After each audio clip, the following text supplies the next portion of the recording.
for joining tonight. I think, as I started to look back, I think I've done this multiple times now because I want to say four or five almost at this point for how many times we've kind of done some of these talks. Um, I wanted to revamp it a little bit this year. We sent out a survey, and I appreciate anybody who filled that out. That was really helpful for me to kind of figure out where to start.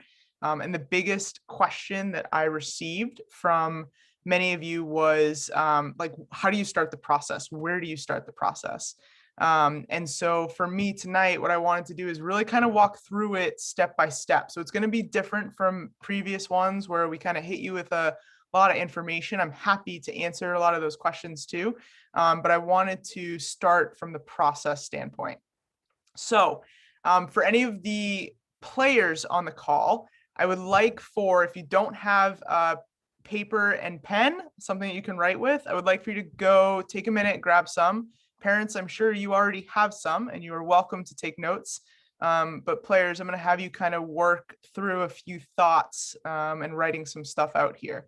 So I'm going to give you a minute here to just go make sure you grab some paper.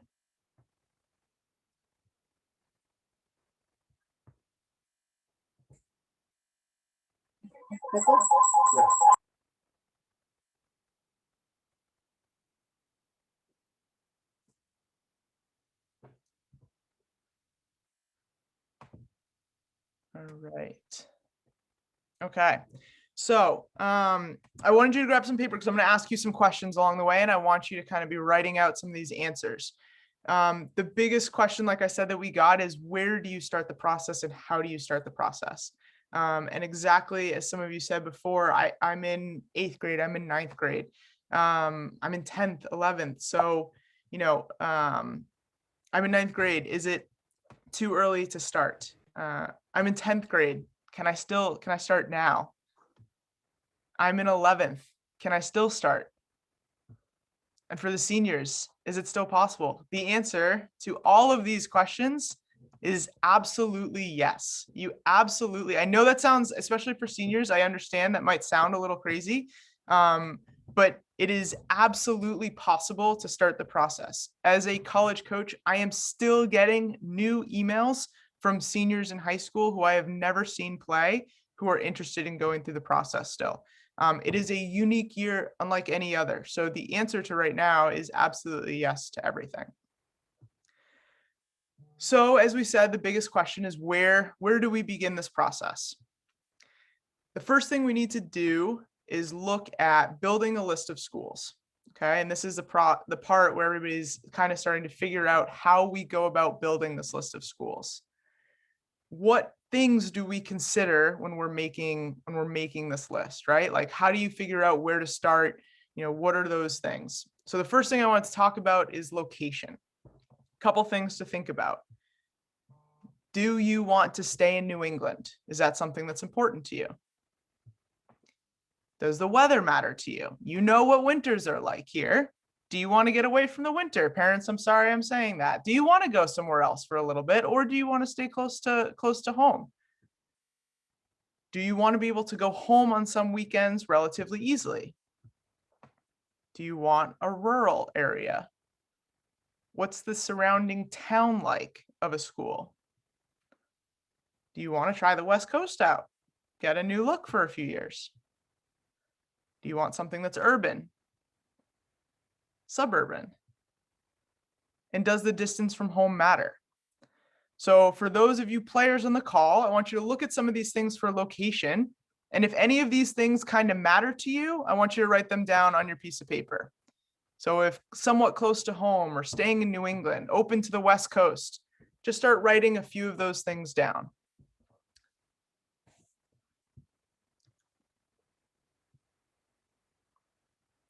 Do you care if it's in a city? Do you want it to be in a town? What do you want that to look like? What feels like it might be what you want?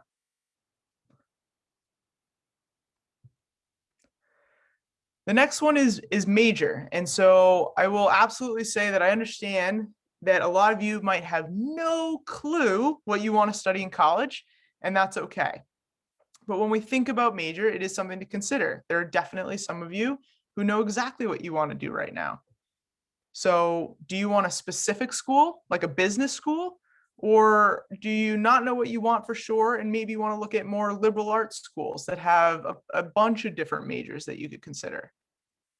Are internships an important part of the process for you? Are you someone who likes to learn by doing?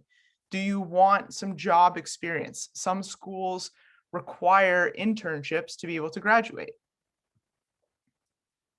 Do you know exactly what you want to major in? Do you know that you have the end goal of wanting to be a doctor, or that you want to be a CPA, or any of those things? If you know what you want to major in, start thinking about that. Do you want a school that has options? So maybe you know that you want finance, but maybe it could be accounting. It could change, maybe business, just business focus. Or you could want science one day, and then you could maybe want to go something completely different with an English major the next day. Do you want to have options? Because you can change your major when you're in college. There's some limitations, and schools will work with you, but if you want some options, if you're unsure, if you're pretty sure you're thinking that you want to be a doctor, but there's always this chance that you still might want to be an English major, does that matter to you? Are there specific areas of interest that you might want to minor in? Is it something where you love criminal justice and that is what you want to study, but you've always loved taking your high school psych class and you want to continue some psychology classes? Do they have minors that you can look into for some of those areas that you have interest, but maybe don't want to major in necessarily? What catches your attention right now in high school? What classes are you taking that you enjoy? And are there additional degrees that might interest you? So is there, do you know that you want to go to do an MBA afterwards? You know you want to go to grad school. If you know you want to go to grad school, there are schools that build in programs. There are schools that have 4+1 programs. So you can start grad school in your senior year of college, and start to get those classes done so that you can get into the workforce quicker. Those are, I don't think I have any more. Yep. So let me go back. These are things that you want to consider when you're talking about academics. So right now, for those of you, again, for the players, I want you to write down from the academic standpoint, write down, if you know what you want to major in, or you think you know what you want to major in, just start writing some of the classes that you're interested in right now. If you have no idea whatsoever and you're completely wide open, that's okay. And write that down too. Just start to get a sense as to, are you more of a math science, English history? Do you love your psych class, but you wouldn't want to major in it? Any of those ideas. Start to just note down some of these little pieces.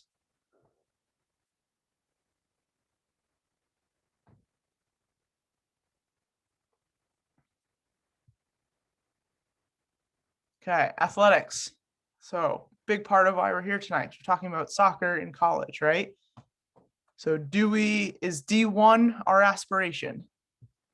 Is it Division 2? Division 3?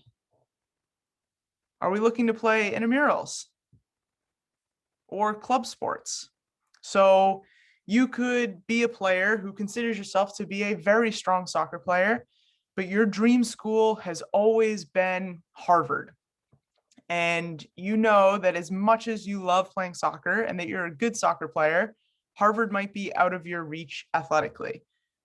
Do they have club sports? Do they have intramurals? Those are things that you want to look into if playing soccer at a higher level than maybe where you are, if there's ways that you can continue to play. A lot of schools have club programs.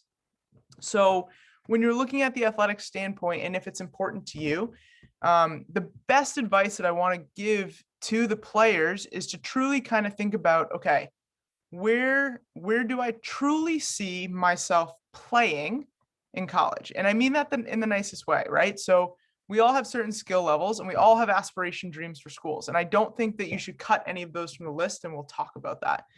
But you do need to be able to self-assess and self-evaluate and start to have some of those conversations for where you're thinking you want to play in school.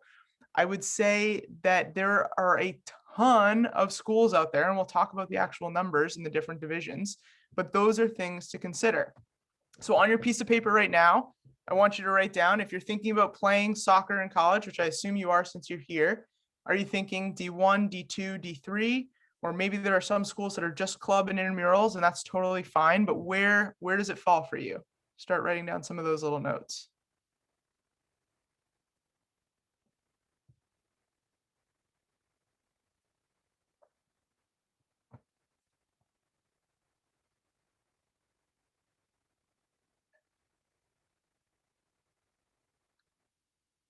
Okay, so the next one we're going to talk about is the size of the school. So when we think about the size of school, do you want a huge, massive school? Or you don't want to be in giant lecture halls that you're just, sitting in this massive auditorium where you could literally be sleeping and nobody would know?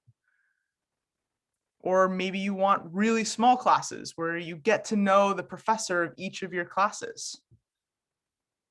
Or you know that you don't really know what you want, but you want something bigger than your high school. That's something I hear from a lot of kids. I'm not sure how big I want it, but I know I want it to be bigger than my high school.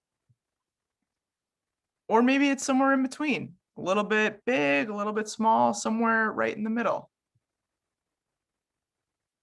Or something like, I love the idea of being in a school that is the size of a small city, right? So there's some massive, massive schools that basically could be their own city. Look at UMass Amherst out in Western Massachusetts. It's literally its own city out there.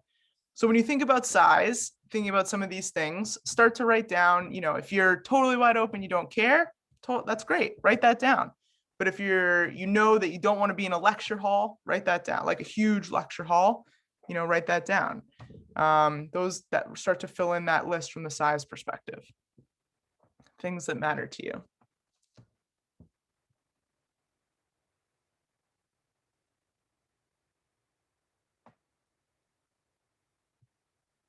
Okay.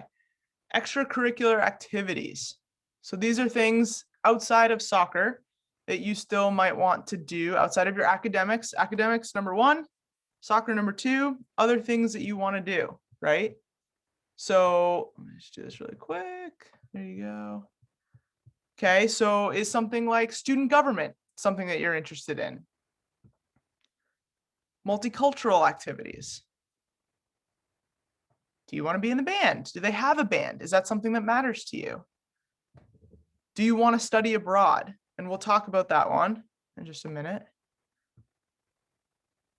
Do you want to make sure they have academic organizations? So if you're a sport management major, you want to make sure that they have a sport management club that you can be a part of. Do you want to be on the school newspaper? Do you want to write for the newspaper? Are there professional organizations that you want to be associated with through your school?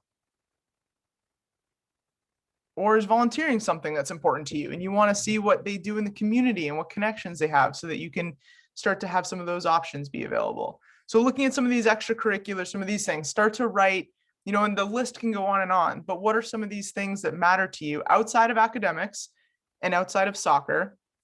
What's important to you?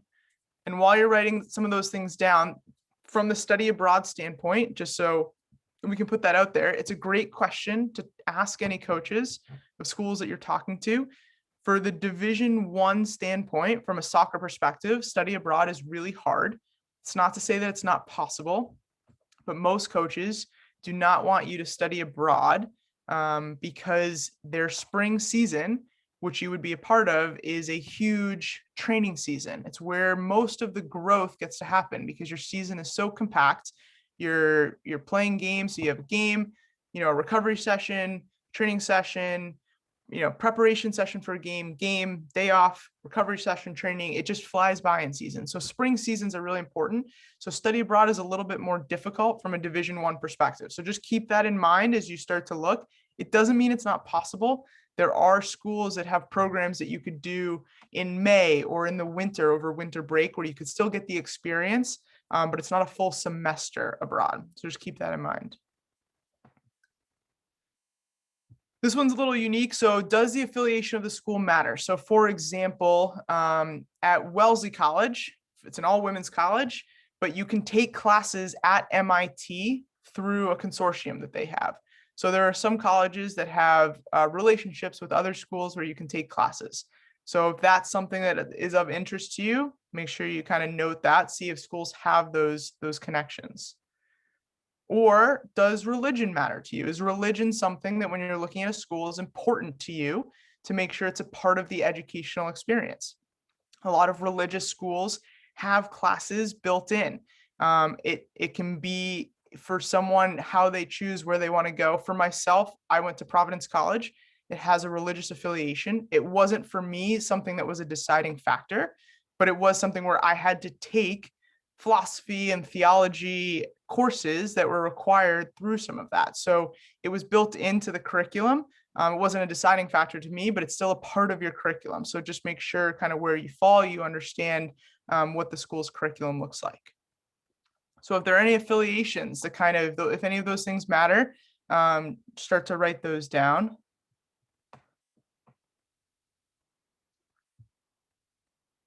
And then this is the biggest point. These aspects of a school that we've talked about, they will not change. Majors, maybe a little bit. Schools add and drop and kind of grow some majors. But if you enter into a school in a major, you will graduate in that major. They will phase things in and out. But for the most part, these things are not going to change. So if these are really important to you, if being in a big city is important, then going to school in a small town, it's not going to change. You're not going to get that city feel. So these things that we've kind of drawn out and some of these items that you've listed down as being important to you, these are your non-negotiables. Now, that doesn't mean this is set in stone and you've carved this in and there's no taking it back, right? But these are the things that if they matter when you're going through your process, that you should be looking at as a school and start to rank where they matter to you. If size is a non-negotiable, then that goes to the top of your list. If affiliation matters, but it's not a deal breaker, okay, maybe it kind of moves down a little bit on the list. So thinking about these things that we've talked about, these are those non-negotiables that won't change. When you think about playing soccer at a school, the coach, if you commit when you're a junior in high school, by the time you're a freshman in college, that coach might not be there anymore. It might be a completely different coach with a different program idea and how they're going to run things. You could, everybody knock on wood, you could get hurt, right? So these are things to keep in mind when you're going through it. You want to love the school for the school. The academics and what you do after college, that is your primary focus. I always tell student athletes I've coached at Division III and Division I level, academics is 1A and soccer is 1B. So we are right underneath it, but academics is the number one piece. So making sure you choose a school that is right for you academically is really important. So those things that you wrote down from the academic standpoint, those should definitely move to the higher end of your list when you're starting to rank things of importance, okay? All right, so now we have these ideas of things, right? We've started to build our list. What do we do next? So the first thing you can do is start to ask people for advice. So our guidance counselors, I understand Zoom and school has been very different this year. Guidance counselors can help you take some of these things that you've written down and build a list of schools for you. So if you tell a guidance counselor you want to go to a school in New England that is, a bigger school and has a business focus, they can help you build a list of those things. So talking to a guidance counselor is a great resource. Your high school coach, every high school coach is a little bit different in terms of what their experiences are, but they might be able to help you in the process. They might have connections. They might, have played college soccer with the coach at a local school. You just never know. So talking to your high school coach is a great resource. Your club coaches, right? Right here for you. We got your club coaches. They can help provide honest feedback. And sometimes honest feedback isn't the easiest to hear, but they can really help you in the process for what things you should be looking, what questions to ask, how to kind of go about it. They're a really good person, but especially from that feedback perspective, because they get to see you play all the time. So they can help answer some of those questions. If a college coach says, what do you consider your best assets on the field? Talk with your club coach about it. I'm sure you have some ideas, but talk with your club coach. Start to build out those things that you want to talk about to sell yourself. And then obviously Google, right? Get on the computer, start looking, big schools in New England that have business majors.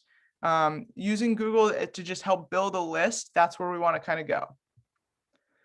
Okay, so now we have a list, and the question then is, what do you do with your list? Okay, so at this point, we've talked to our counselors, we've started to figure out, do some research, and we have a list of schools. You have to consider first and foremost, is this a school that you might play soccer at, right? Because we've talked about how we go about making the list. So you might have that Harvard, Stanford, Yale, some of these big schools that we all know on the list. Maybe it's a reach for you from a soccer perspective, maybe not. But you need to consider that as you're going into these next steps. So if this is a school that you are not looking to play soccer at, I would say make sure you go to their admissions page and start to find out more information. If you are interested in playing soccer at the school, there's a couple things we can start to do. One of the easiest things to do is check out their social media. Go see what they have on Instagram, see what they're putting on Twitter. It's a really good look at kind of the day in the life of what schools look like, what they're doing. Are they lifting? Are they training right now? What are they doing? What are their players doing? It can paint a little bit of a picture for you. The schools all will have a recruit questionnaire that you can fill out. So if you go on the team's webpage, right? So go to, Bentley men's soccer, and there should be a recruit me or a recruit questionnaire link. Click on that and it will ask for a bunch of your information. You fill that out and your name goes into a database. At Division I levels, there's compliance reasons behind it. Most schools use a database to collect the information, and they will send you some emails. Some of them might seem a little annoying sometimes, but they'll send you emails about ID clinics and things they're doing. So it puts your name in their system and on that coach's radar. Same as if you're not interested in the soccer aspect, check out the admissions page. There's tons of great information for you to learn about the school through the admissions page. And lastly is learning the divisional contact rules. So there's different rules based on division for when you can talk to people. So Division I, there's no contact. Contact is having a conversation with a college coach. So there's no contact until June 1st after your sophomore year.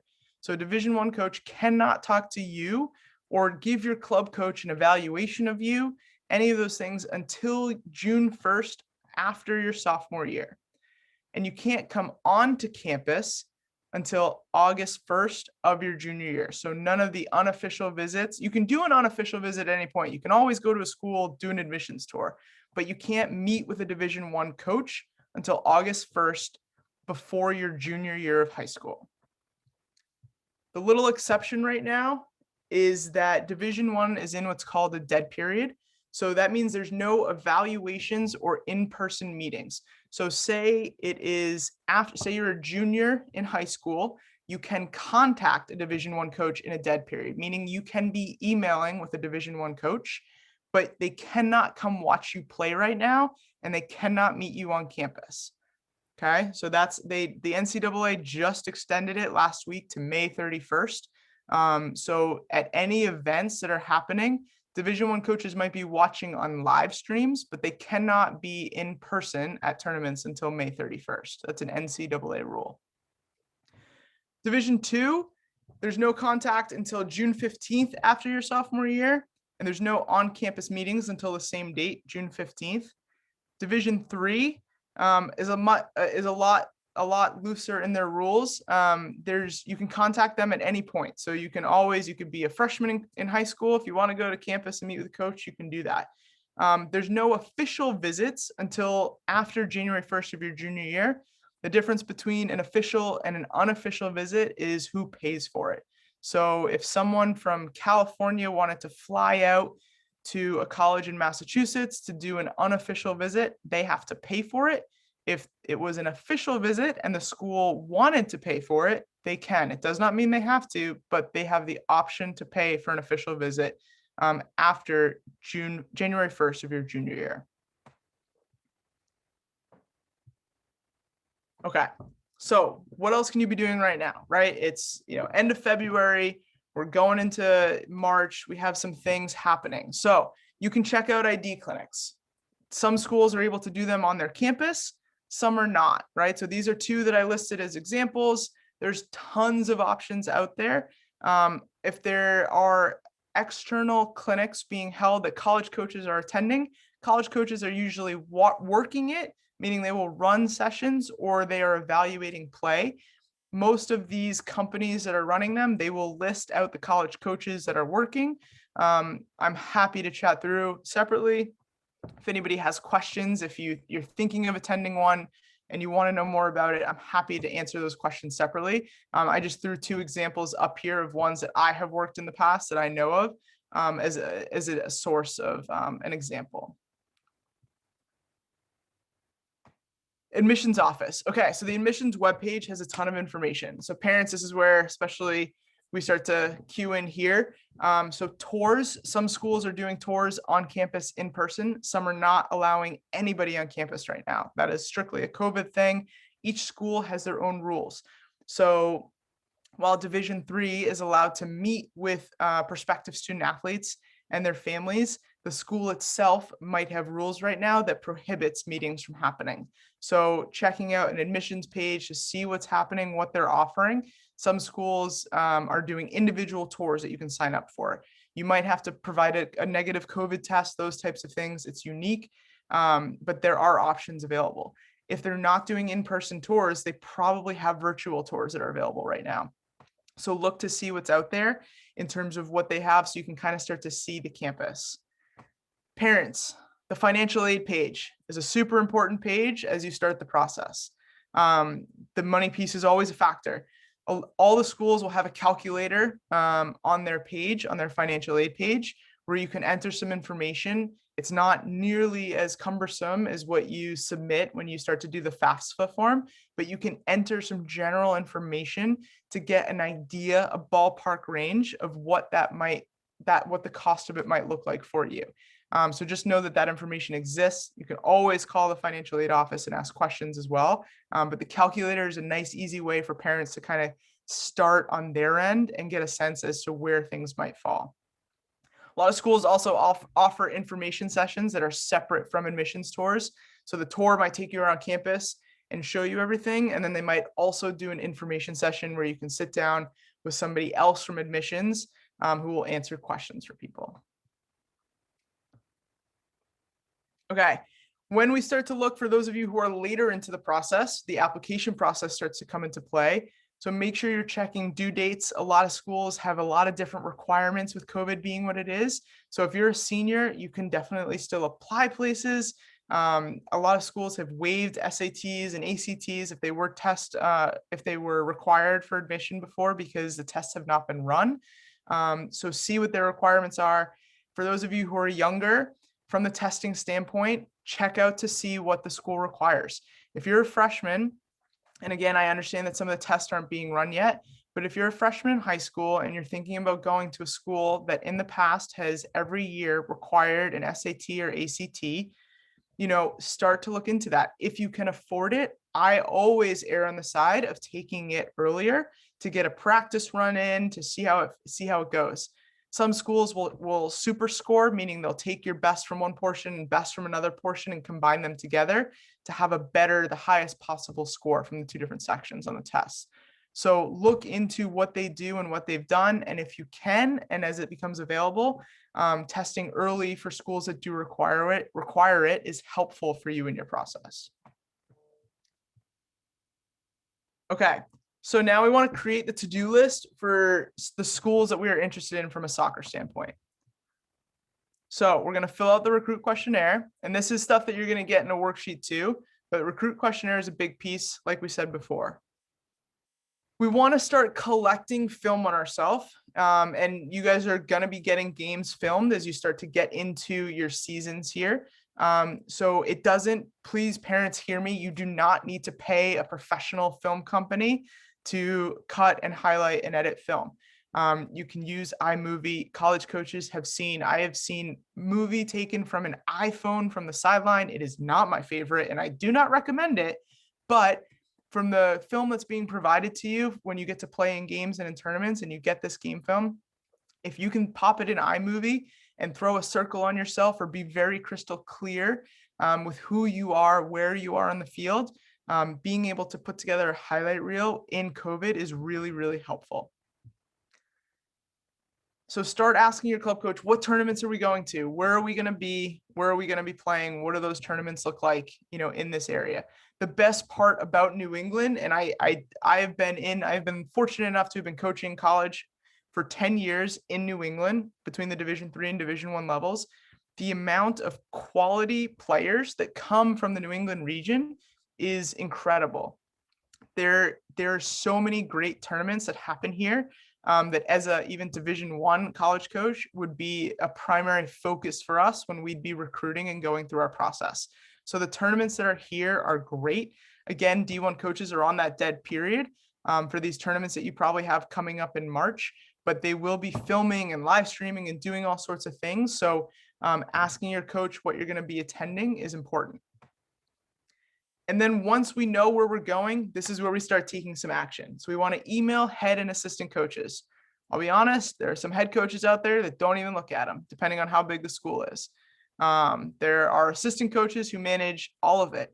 There are some schools that they get recruiting emails, leading into a tournament, 500, 700, 1,000 emails. They just forward them all into a separate inbox so that when they sit down to actually go through the process of making their schedule, then they start looking at stuff.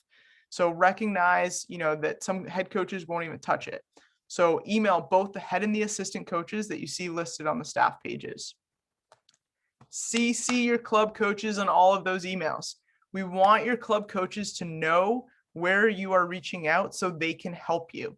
They are here to help. We are all resources for you. So make sure they are on those emails. When you're sending an email, and we'll get further into this in the other conversation, but just a few things to include, and I have a sample email in here as well. We want to make sure that you include your name, your graduation year. Again, the graduation year matters because they can't talk to you unless you're a certain year, so they want to know how old you are.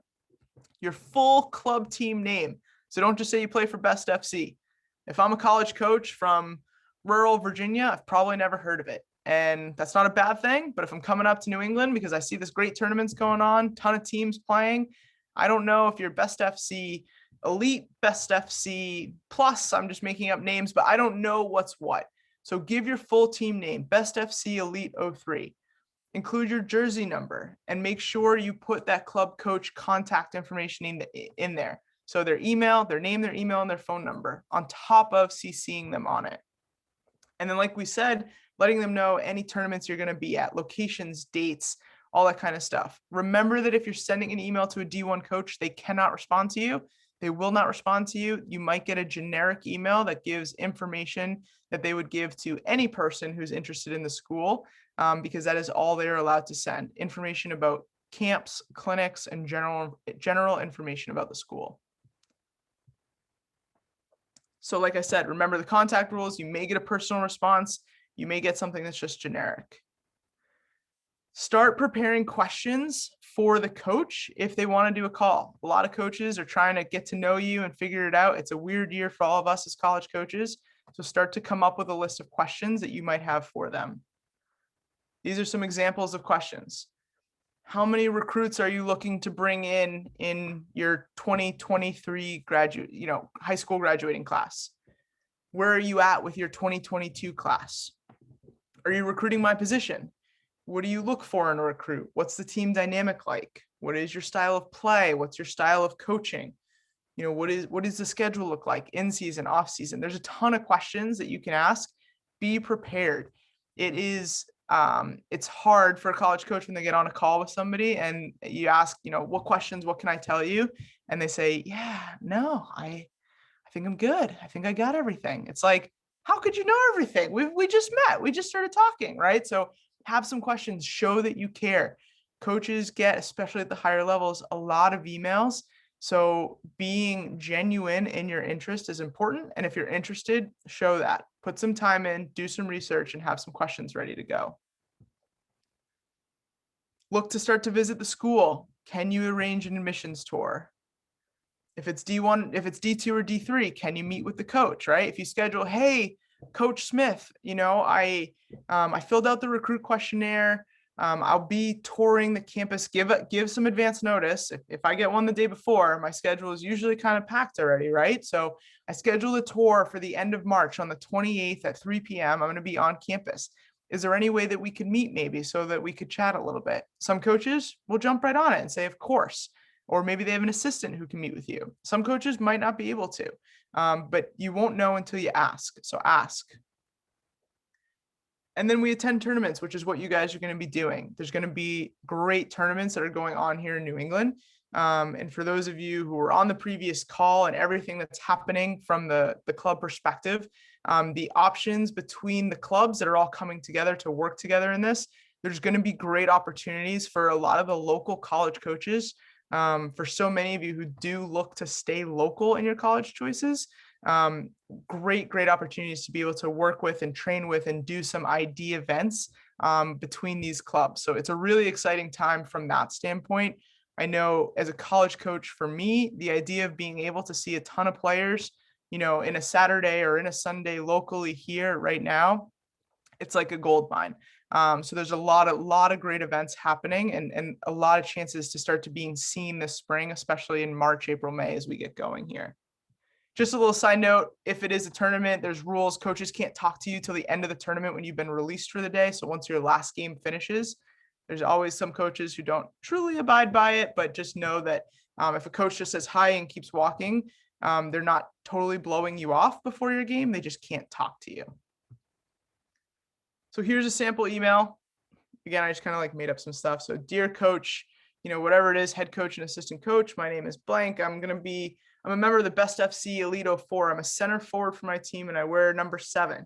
I'll be attending the Jeff Cup tournament in March 2022, playing in the Gold Elite U17 bracket. Again, I'm just making this up, but the more specifics you can put about what you're doing in a tournament and what your schedule is, because when you send the initial email, maybe the schedules haven't been released yet, right? But if you say that you know what bracket your team is going to be in, then the coach can have an easier time trying to find you when they're putting their schedule together.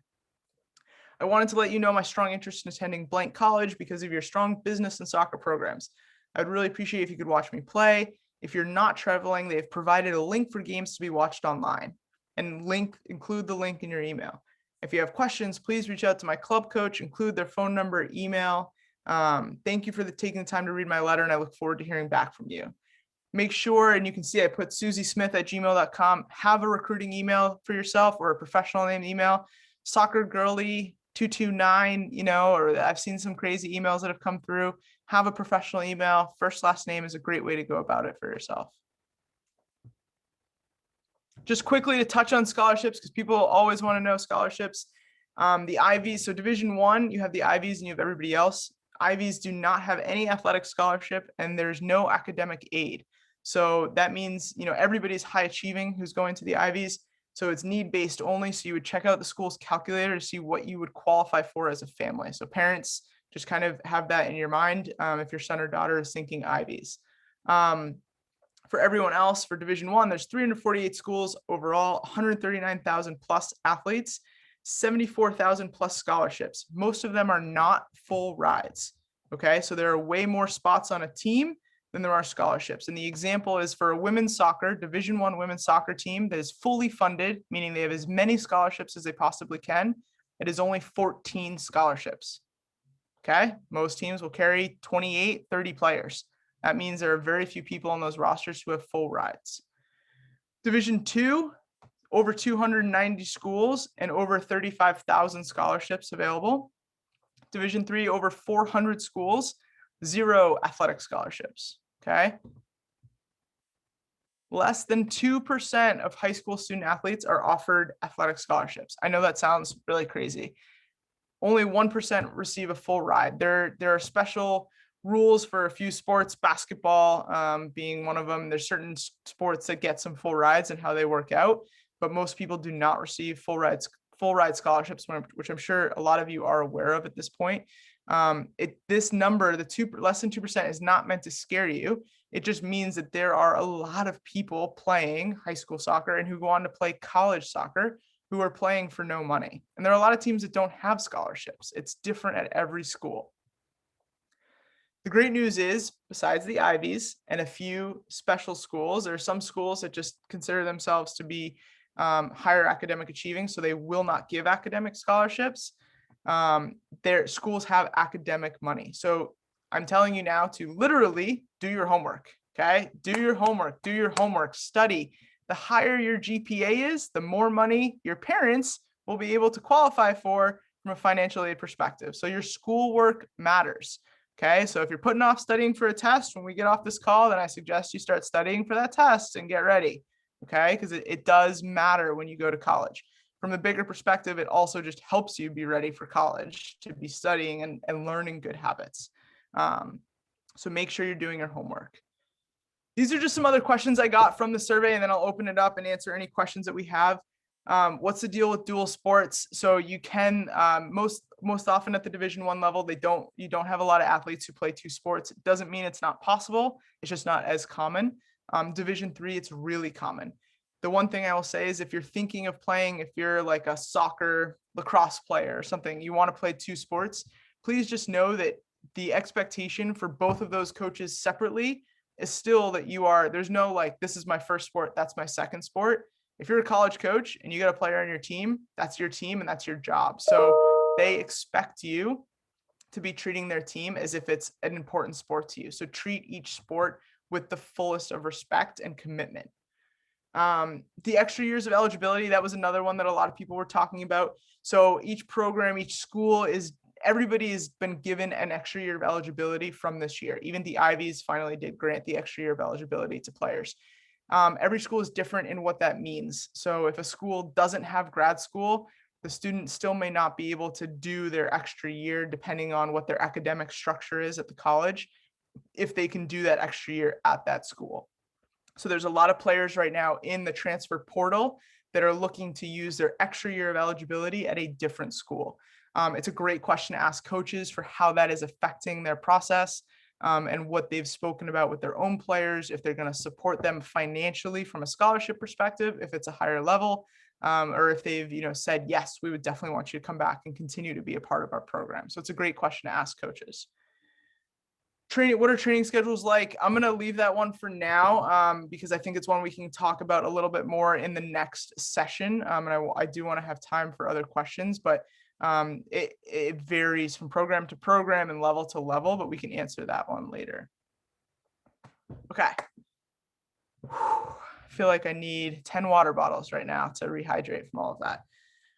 What questions do you guys have? What can I answer for you? What can we talk about? What was confusing? What do you want to know more about? This is your chance to fire away.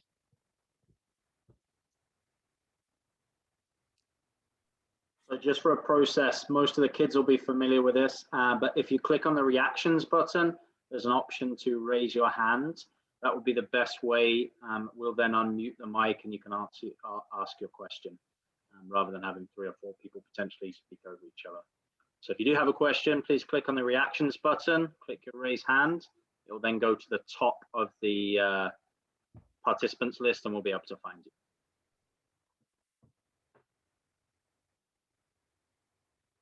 Wow, I did that well. Not a single question. Whew.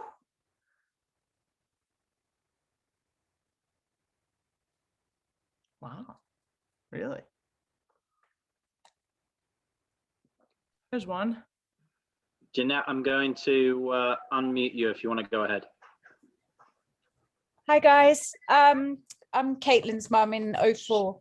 The question was, I'm struggling to find the ID clinics to sign Caitlin up for at the moment. Does Best have a kind of a list you can send players that are interested in these ID clinics, or do we have to do it via the college website that you suggested, the questionnaire? How do you get onto these generic email things? I mean, I get them for my son all the time, but I don't get any girls' ID clinics. So I must have signed up for something somewhere for him that I didn't for her. So yeah, so if there are specific schools, a lot of schools just aren't having visitors on campus just because they're trying to protect their bubble. So most are not having their own. Doesn't mean that it doesn't exist. But from the girls' standpoint, the 2 I listed, the Collegiate Soccer Academy, Mass ID, there's Exact Ones. There are a lot that are available. happy to chat with you further about that separately as well. A lot of them are pushing, like ones that I was registered to work in February and March are being pushed out to April right now, just with COVID and their procedures and stuff. But there are definitely a ton from the girls' standpoint, and I'm happy we can chat separately about that. Thank you so much. Yeah, of course. Christina, you want to unmute yourself?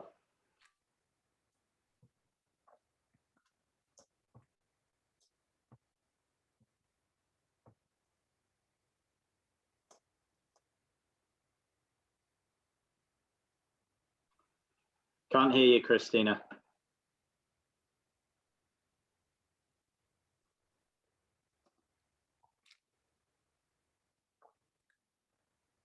Don't hear anything. Christina, if you want to follow up, I know I've got an email from you regarding college as well. So I'll loop Caitlin into that conversation and follow up with you. We'll give it another 30 seconds, see if any more questions do come in. But I do want to really say thank you to Caitlin. This was absolutely fantastic. I've been fortunate enough to sit for a few of Caitlin's presentations and many others in the past 10 years. And this was the best and most informative in terms of the overall process and where to begin and how it fits in with the school. So Caitlin, thank you very much. We're really fortunate to have some of your knowledge and credentials at Best FC. That was a wonderful job. Of course, thank you. Happy to help. We do have another college night. It's taking place on Monday, the 22nd of March. We don't have any training sessions scheduled that night.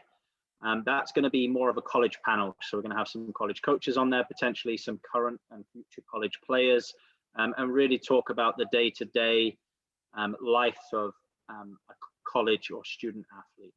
Right. We'd love for you guys to join us. Yeah, exactly. And so the worksheet that's going to get sent out to you guys will include a lot of the stuff from this PowerPoint so that you can start to highlight or circle the things that matter to you, and start to fill in and build a list. Ideally, if you are really starting the process, starting to build that list and come up with questions before that next panel is really important, because it's a great practice run in a bigger setting where you're not one-on-one in a coach's office, right? To try asking a question and just start to hear your voice when speaking to a college coach, and parents to let your kids kind of speak up and have that experience. It'll be a great opportunity for you guys. And the other piece is with this list that you've started to build. I know there's tournaments coming up in March, right? So now you kind of have this idea of what steps you can take leading into these tournaments, start to put it into action, start to fill out those questionnaires, send emails to coaches in advance. Don't do it the night before. It's really frustrating reworking an Excel sheet. It's like a giant jigsaw puzzle. And when you put it together as a coach, you feel like you've mastered the world, and then 10 emails come through and it's like, and you got to start all over, and it's really frustrating. So send your emails early, get the information to coaches, and you guys will be on a great path to start moving yourselves forward. Awesome. Well, thank you very much. Look out for an email that's coming out on Thursday with some attachments, and then hopefully we'll see many of you on Monday the 22nd. Please do leverage your Best FC coaches. Use Caitlin as a resource. This is what we're here for, to help you to achieve your goals. So thank you very much. Enjoy the rest of your evening. Thank you. Thank you, Caitlin. Thank you, Rob. Thank you, Caitlin. Thank you. Thanks, Caitlin. Thanks, Rob. Thank you.